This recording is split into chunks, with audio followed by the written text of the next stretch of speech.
The next segment of Standard 882 is a little sad. It's called the Indian Removal Act.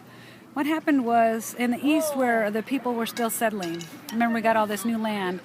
It's the early 1800s, and in the areas like Georgia, Alabama, Mississippi, and Florida, they had what they called the 5 civilized tribes. It was the Cherokee, the Creek Indian, the Seminole Indians, the Chickasaw, and the Choctaw. And what happened was they were all well established in those areas. They began to have established farming societies that were very successful.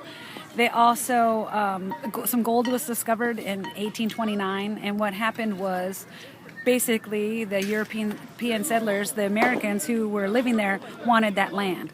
So west of the Mississippi, we decided, you know what, it's kind of dry there. There's not much land that we probably want. Why don't we move the Indians from that land, and then we'll take them from where they are, and we'll move them to Oklahoma, and then we'll get that land and make it happen, government.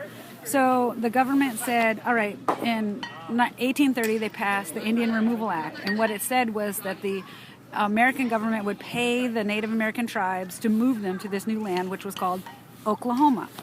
Well, Jackson, who was president at the time, sent some people to set up a treaty with the Native American tribes. But here's the problem.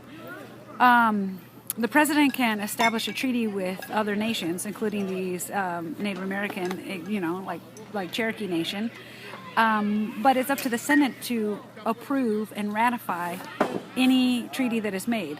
So Jackson set up all these deals with the Native Americans, promising that they would get certain things in return for the land that they gave up, but those treaties were never ratified with the Senate, and they never saw a dime.